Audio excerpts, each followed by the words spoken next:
জাহান্নাম এটি কোনো কল্পকাহিনী নয়, এটি আল্লাহর নির্দেশিত শাস্তি স্থান।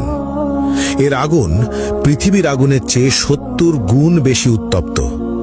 এখানে কোনো শান্তি নেই, কোনো মুক্তি নেই, শুধু চিরস্থায়ী যন্ত্রণা। চলুন দেখা যাক কোন ২০টি পাপ মানুষকে এই ভয়াবহ শাস্তির দিকে নিয়ে যায়। প্রথম, মা বাবার অবাধ্যতা। পাপ অভিভাবকের প্রতি অবমাননা বা তাদের কথা না মানা। শাস্তি আগুনের চাবুক এবং গলিত সীসা দ্বারা তীব্র যন্ত্রণা, প্রতিটি আঘাত মস্তিষ্ক পর্যন্ত অনুভূত হবে। দ্বিতীয়, কৃপণতা। পাপ আল্লাহর পথে খরচ না করা, দান সদকায় আড়ানো।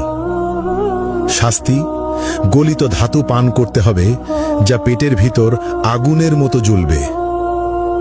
তৃতীয়, মিথ্যা ও প্রতারণা। পাপ মিথ্যা বলা এবং মানুষের বিশ্বাস ভাঙা। শাস্তি জিহুয়া বের করে লোহার শিক দিয়ে বারবার পোড়ানো এবং ছিঁড়ে ফেলা হবে। চতুর্থ, জিনা ও ব্যভিচার। পাপ অবৈধ সম্পর্ক, অশ্লীলতা বা পর্নোগ্রাফি দেখা। শাস্তি জ্বলন্ত চুল্লিতে ফেলা হবে, উপরে উঠবে এবং নিচে পড়বে, বারবার যন্ত্রণা অনুভব করবে। পঞ্চম, কুফর ও শিরক।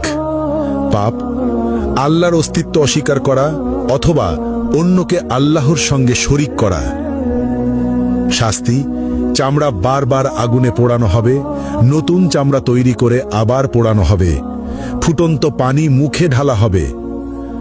ষষ্ঠত, গীবত ও পরনিন্দা। পাপ অন্যের দোষ খোঁজা এবং অনুপস্থিতিতে সমালোচনা করা। শাস্তি লোহার নখ দিয়ে নিজের মুখ ও শরীর ছিঁড়তে হবে, যন্ত্রণা চিৎকার শোনার মতো কেউ থাকবে না। সপ্তমত, অন্যায়ভাবে হত্যা, নিরপরাধ মানুষ হত্যা। শাস্তি আগুনের নদীতে ডুবিয়ে রাখা হবে, যেখানে বারবার দগ্ধ হতে হবে। অষ্টম, নামাজ ত্যাগ। পাপ ইসলামের প্রধান স্তম্ভ নামাজ ইচ্ছাকৃতভাবে না পড়া।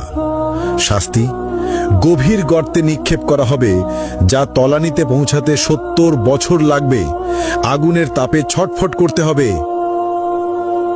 নবম, মিথ্যা সাক্ষ্য। পাপ অন্যায়ভাবে মিথ্যা প্রমাণ দেওয়া।